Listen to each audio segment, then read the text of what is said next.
Muy bien. Entonces, después no anden chillando de que les enseñó mal. No me anden acusando tampoco. Muy bien. Ok. En esta ocasión vamos a ver eh, algunas otras razones por las cuales las personas son expulsadas del campamento. Y para ello vamos a números 31:19.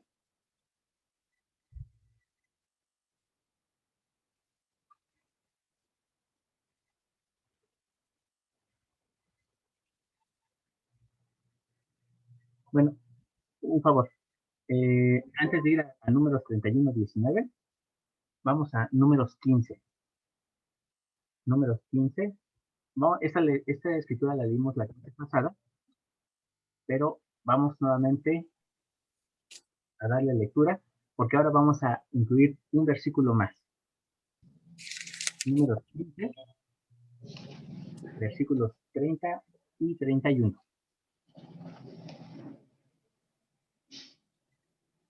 Muy bien. ¿Quién me ayuda, por favor, a leerlo? Versículos 30 Yo, y Juan. 31. Adelante, hermano Olga. Sí, 30 y 31 del 15. Dice, mas la persona que hiciere algo con soberbia, así el natural como el extranjero, ultraja a Jehová. Esa persona será cortada de en medio de su pueblo. Por cuanto tuvo en poco la palabra de Jehová y menospreció su mandamiento, enteramente será cortada esa persona. Su iniquidad caerá sobre ella. Muy bien, muchas gracias, hermano. Entonces, de acuerdo a este versículo, ¿por qué razón es que una persona puede ser cortada del campamento? Ahora sí que por creída, ¿no? Perdón, ¿otra vez? Ahora sí que por creída, por Ok, creerse un poco más de los demás. perfecto.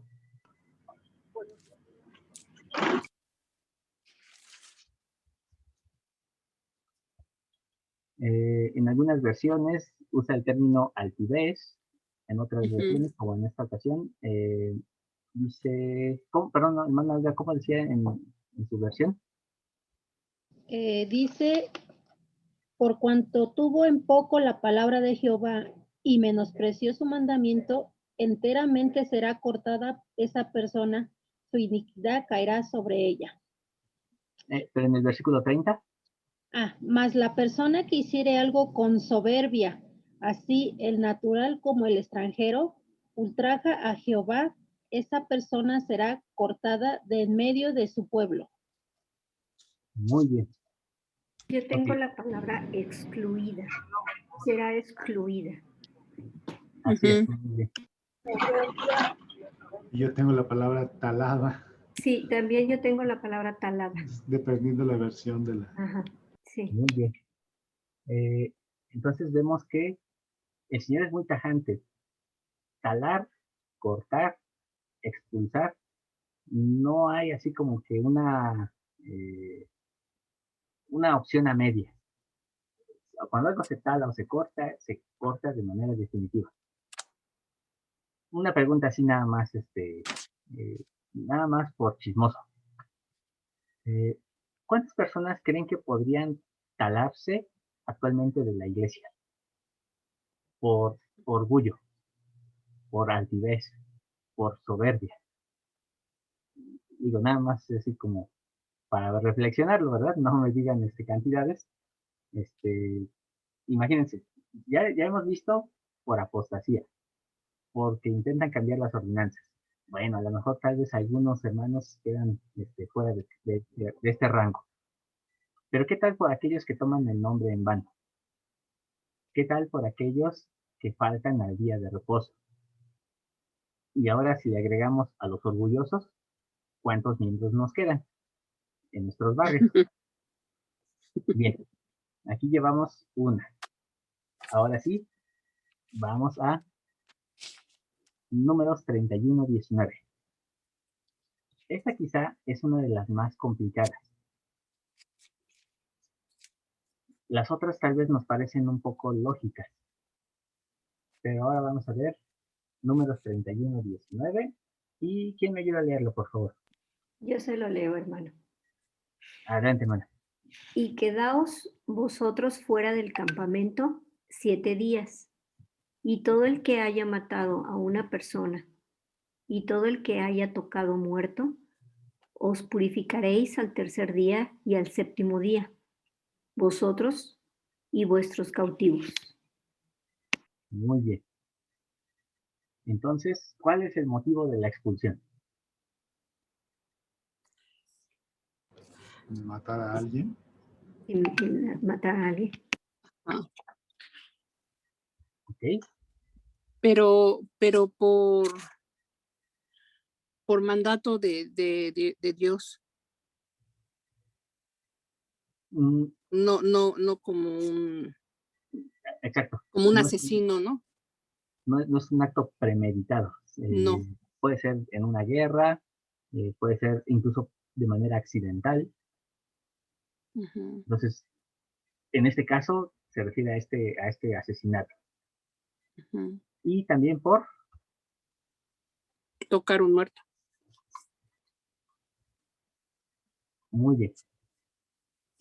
Ahora, ¿qué notan de diferente en todos los casos anteriores y este caso? Hay una diferencia. Es decir, va a salir del campamento, pero ¿cuál es la diferencia con los anteriores? Pues que se va a purificar Que Sí tiene regresa. oportunidad. y tiene oportunidad de redimirse y regresar. Muy bien. Y entonces nos dice que tiene 7 días. Ay, perdón. Dice que se purifica al tercer día y al séptimo día. Muy bien.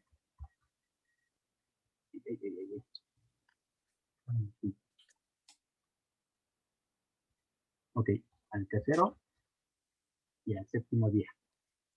Ajá. Sí, 7 días fuera del campamento. Pero estamos hablando de alguien que mató, no de manera intencional, pero mató. Ujú. Ujú. Y se Cuando le da, habla de los cautivos es que, no sé, que son prisioneros o algo así.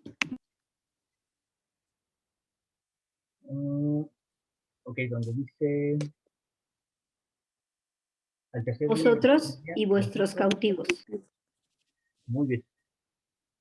Efectivamente, como veíamos hace un momento, y como bien decía la hermana Alda, no se trata de una acción premeditada, de alevosía y ventaja, sino se trata de una situación de guerra, una situación de, vamos a decirlo así, una situación forzada por la situación.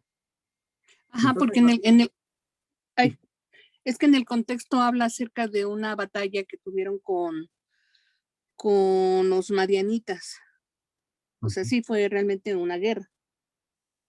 así es. Ujú. Entonces dice que estas personas, junto con sus cautivos, es decir, la gente que fue tomada como sobrevivientes, pero que son esclavos, vamos a decirlo así, de esta batalla, van a permanecer fuera del campamento, Ujú. pero no de manera permanente, sino solamente por 7 días. Una pregunta. ¿Sí?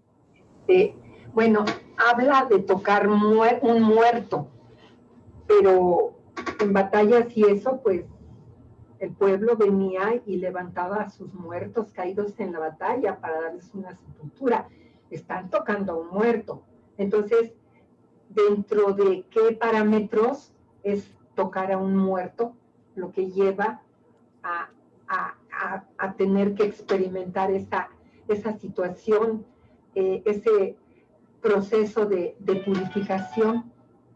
Ahí como que no me queda muy claro.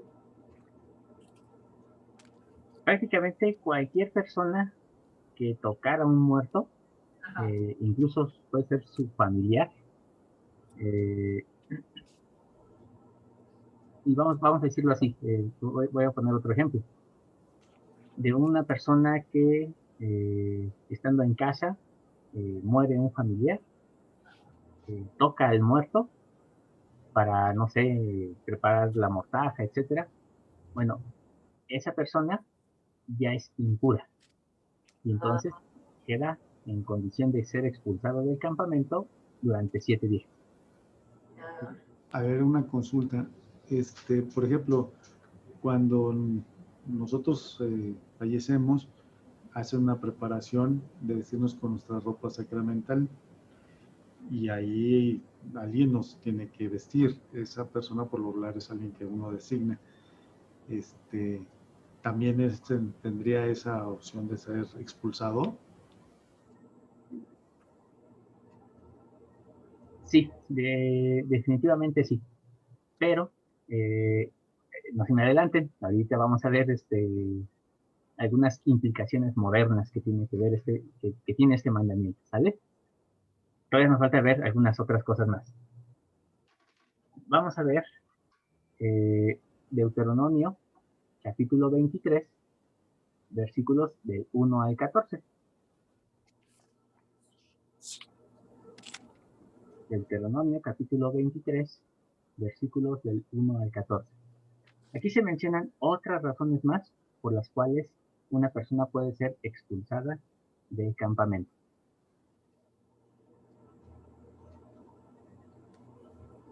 Ok, no sé si Ivana Baña tendrá la escritura. Hermano. Ok. Yo ya la tengo. Ok, Angélica, por favor, ayúdame. Voy. Deuteronomio 3, ¿verdad? 1 y 3. ¿O 1 qué dijo? Es Deuteronomio 23. 23. Del 1 al 14. Entonces ya me confundí. Si es de Deuteronomio 3, versículo 23. Del 1 al 14. Ah, ok. Ahí voy. Capítulo 23. Ah, no, directo al 23. Capítulo 23. Ok, Es entonces que del está 1 aquí en la al Biblia. 14. Y Listo. versículos 1 al 14.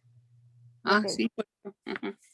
Dice, no entrará en la congregación de Jehová el que tenga testículo dañado, ni mutilado el miembro viril. No entrará bastardo en la congregación de Jehová, ni aun en la 10ª generación entrará en la congregación de Jehová. No entrará amonita ni moabita en la congregación de Jehová, aun hasta la 10ª generación no entrará jamás en la congregación de Jehová. Por cuanto no os salieron a recibir con pan y agua el camino cuando salisteis de Egipto, y porque contrataron contra ti a Balaam, hijo de Beor, de Petor, de Mesopotamia, para que lo maldijese. Mas no quiso Jehová tu Dios oír a Balaam, y Jehová tu Dios te convirtió la maldición en bendición, porque Jehová tu Dios te ama. No procurarás la paz de ellos, ni su bien en todos los días para siempre. No aborrecerás al edomita, porque es tu hermano. No aborrecerás al egipcio, porque es el extranjero, fuiste en su tierra. Los hijos que nazcan de ellos en la 3ª generación entrarán en la congregación de Jehová. Cuando salgas a campaña contra tus enemigos, guárdate de toda cosa mala. Y si hay un miedo de ti, algo que no fuere limpio por accidente de noche, saldrá fuera del campamento y no entrará en él. Y acontecerá que que al declarar la tarde se lavará con agua, y cuando se haya puesto el sol podrá entrar en el campamento. Y tendrá un lugar fuera del campamento y saldrás allá afuera. Tendrás también una estaca entre tus armas, y cuando estés allá afuera, cavaréis con ella, y luego al volverte cubrirás tus excrementos. Porque Jehová tu Dios anda en medio de tu campamento para librarte y para entregar a tus enemigos delante de ti. Por tanto, tu campamento ha de ser santo, para que él no vea en ti cosa inmunda y se vuelva en pos de ti. Muy bien, muchas gracias. Ok, aquí se mencionan algunas otras razones por las cuales una persona tiene que ser expulsada o incluso no ser aceptada en el campamento. Por favor, ayúdenme a recordar algunas.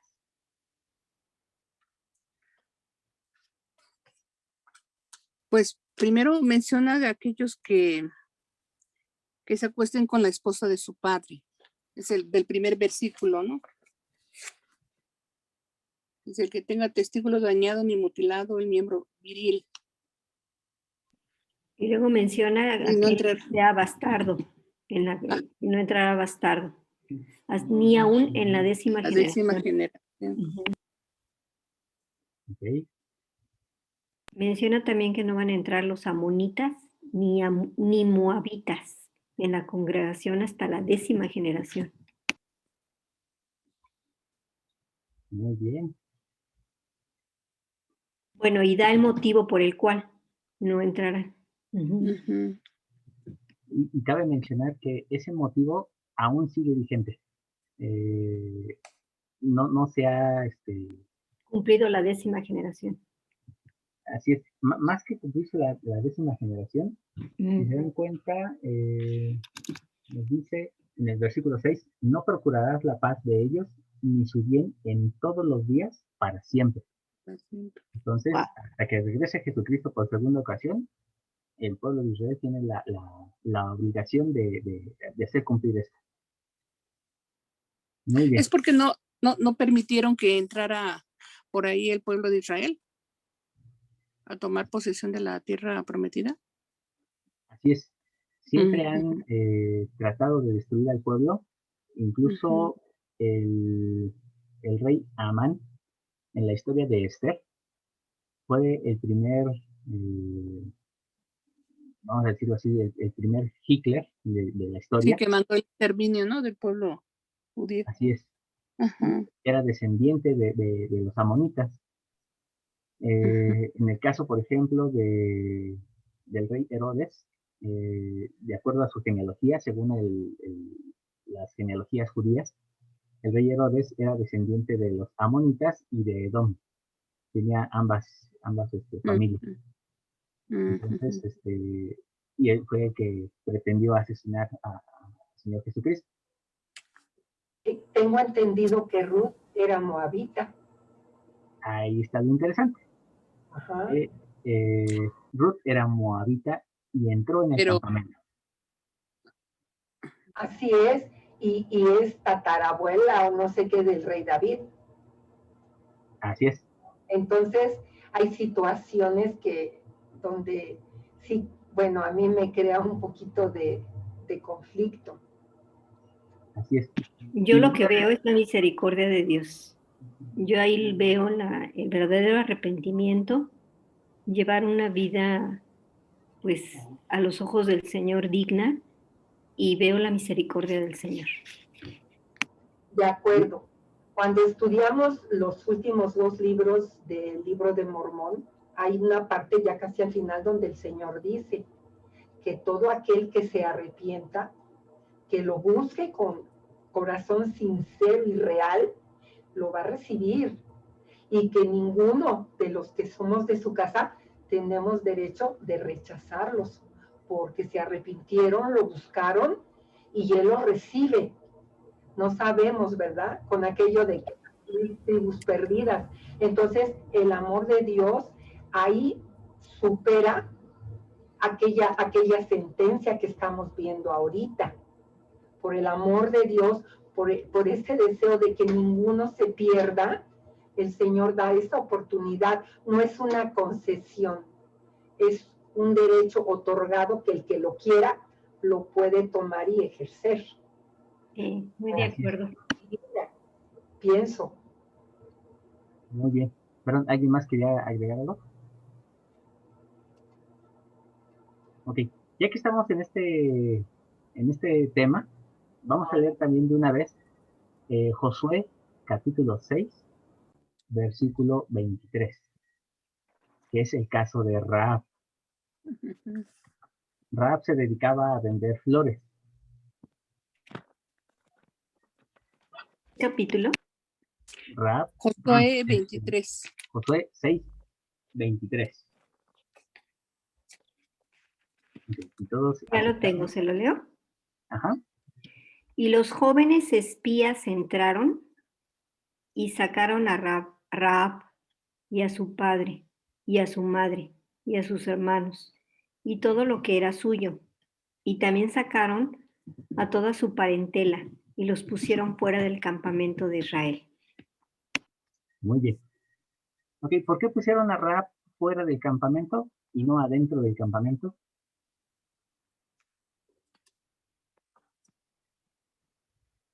Bueno, considero que... Porque protegió a los espías. Los espías los mantuvo en su casa. Ok. Ajá, Por eso le salvaron la vida. Pero Y no era le metieron moabita, al ¿no? campamento. Y era Ujú. moabita, tenía que pasar por la purificación, ¿no? No. O sea, por no entrar. Ella era ramera. Bueno, era Sí, la consideraban ramera e idólatra, porque pues su papá también era bien especial y pues ellos eran idólatras dentro del pueblo donde vivían. Yo pienso que por eso. Pues no se nos da muchos detalles digamos, de la familia, pero sí debemos de entender que había cierto culto hacia los dioses de los cananeos. Ajá.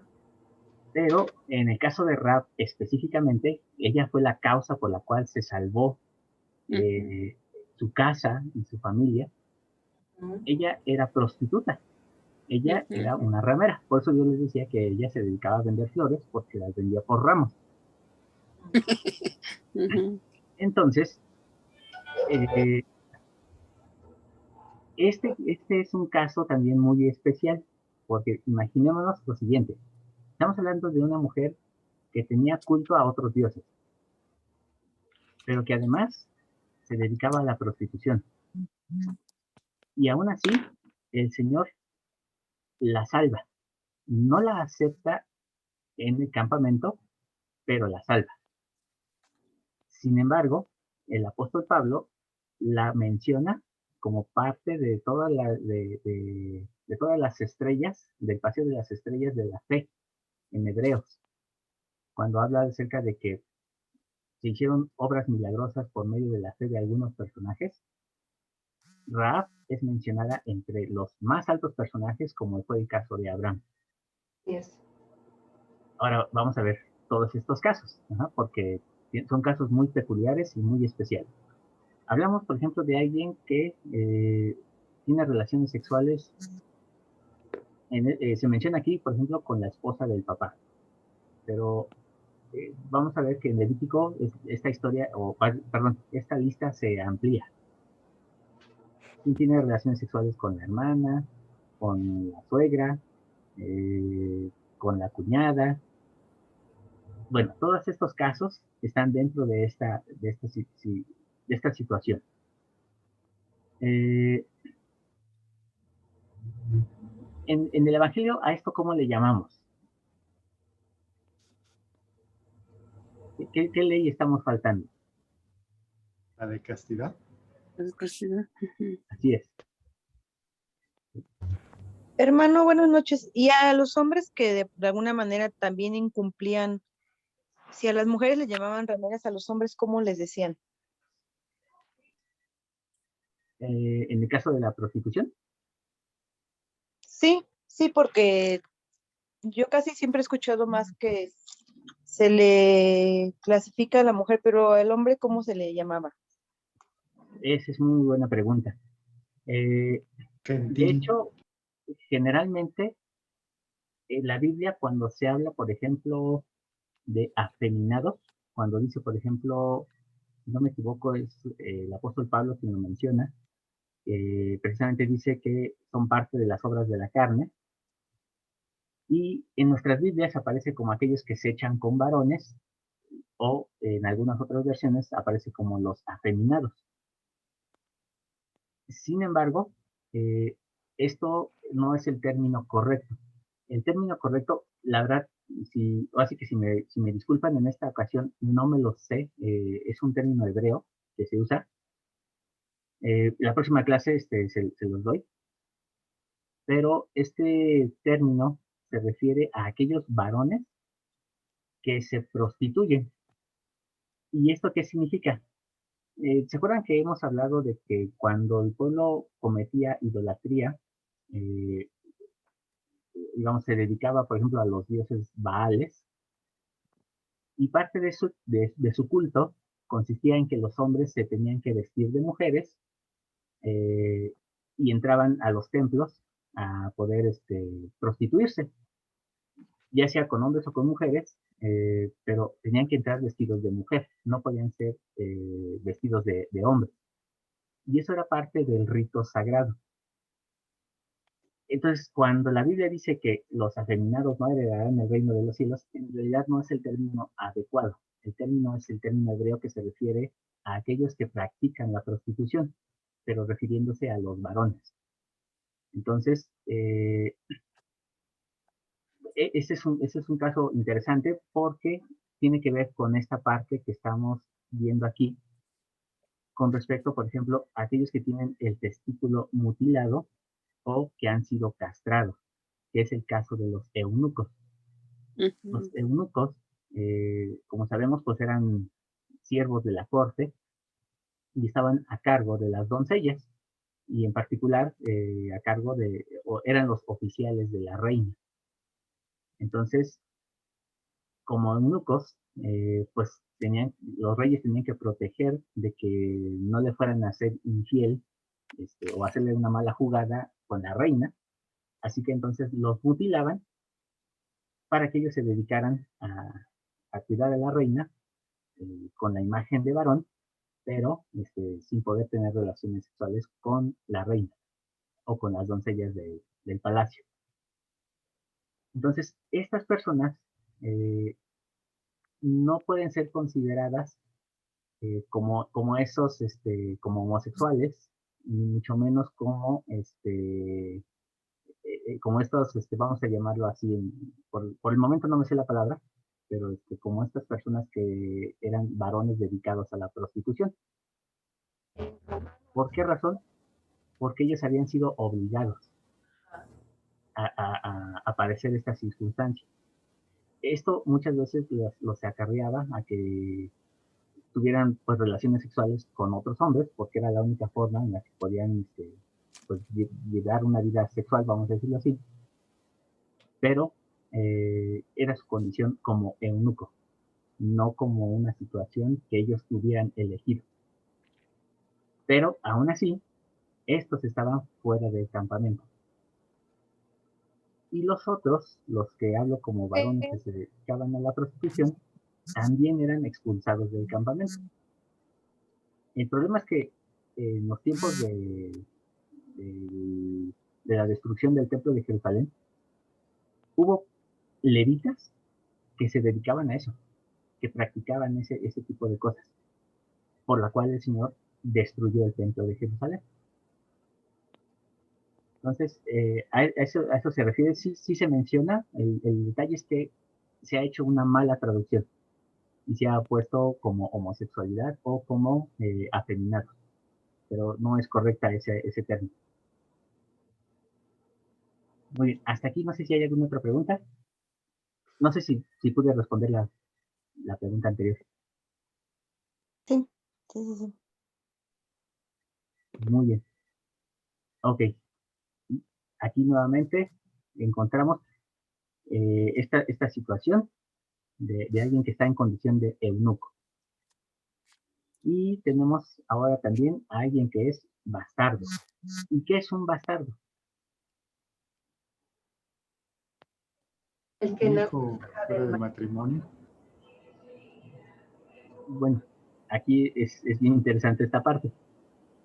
Más que el hijo de una madre soltera, es el hijo ilegítimo en un matrimonio.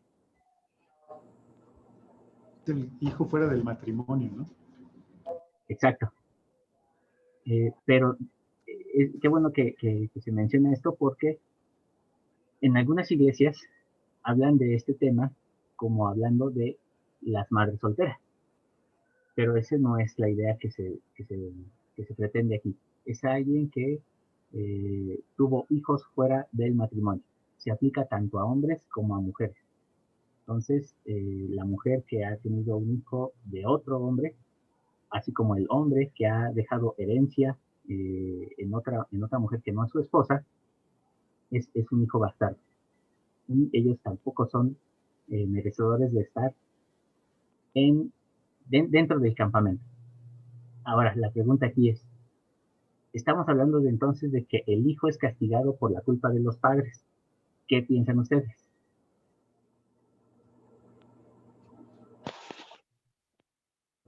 pues yo pienso que no es humano, pues no es considerado para el hijo. Yo recuerdo vagamente, yo estaba chica, todavía en la escuela, creo en la secundaria, cuando se habló referente a eso, y a los niños ya no se les puso que eran hijos naturales en el acta de nacimiento, porque era vejarlos, humillarlos. Entonces se le ponía en último caso los dos apellidos de la madre, como si fuera su hermano, pero ya no decía en el acta de nacimiento que eran hijos ilegítimos, porque eso los hacía víctimas de una humillación, de relegarlos, pues, de malverlos. O sea, ellos eran hijos pobres, ¿no? Ahí venían y como que tenían que pagar, pues, el desliz del papá o de la mamá, y lo quitaron, al menos aquí en México. Hace años yo supe que quitaron eso, porque en el acta de nacimiento decía hijo ilegítimo. Muy bien. Ok. Ese es un caso, si se dan cuenta, son casos ya más complicados. Ya tienen que ver asuntos de índole forzada, asuntos de índole social, situaciones ya un poco más particulares. Pero ahorita todavía no lo vamos a resolver. En el caso de los amonitas y moabitas, como bien lo dijimos hace un ratito, tenemos el caso de Ruth, que ella pudo entrar al campamento, e incluso es parte del linaje de nuestro Señor Jesucristo. Lo mismo que Rahab, la prostituta, también es un ancestro de nuestro Señor Jesucristo. Entonces, son dos casos muy peculiares, muy distintos a todo lo que dice la ley. Y entonces es donde viene la pregunta. ¿Por qué en estos casos los hace diferentes a los primeros que ya vimos? Donde incluso hablamos de pena capital, de muerte. Pero estos no se mueren. A estos no se les mata. Simplemente se les saca del campamento. Y hay una razón muy poderosa aquí. Pero eso lo vamos a ver en la siguiente sesión. Si me permiten, cierro de una vez la sesión para que en la próxima ya podamos concluir. Vamos a regresar y vamos a ver un pequeño video. Después del video, necesito que reflexionemos sobre todos estos casos que hemos estado viendo. Hasta aquí no sé si de estas cosas que hemos visto, de los casos, hay alguna pregunta, algo que a lo mejor quede en el aire. Ok, entonces nada más para aclarar. Perdón. En el del caso de los otros, habla también de los impuros por accidente de noche. Muy bien. Ahí sí me quedó mi duda. Ok. Vamos a anotarlo aquí una vez. Porque ese también es un caso muy, muy, muy interesante. Nuestra Biblia es bastante políticamente correcta. En otras versiones se habla, por ejemplo, de emisiones nocturnas. En otros se habla, por ejemplo, de emisiones de semen.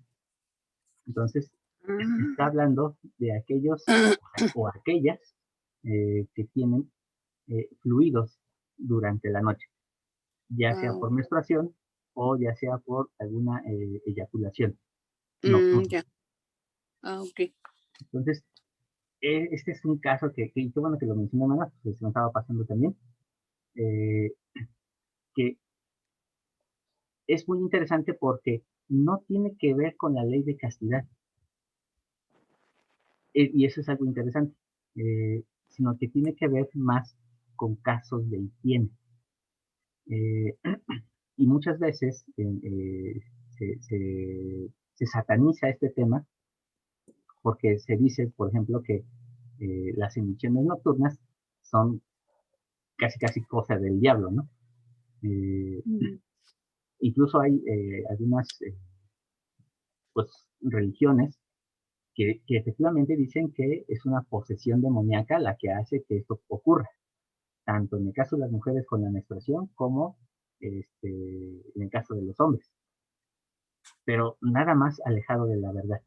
Aquí se trata de una limpieza física. No tiene nada que ver la castidad. Ah, por eso los mandan nada más a lavarse con agua. Exacto. Ah. Muy bien. Okay. Entonces, ahora sí, cierro la sesión y enseguida regresamos.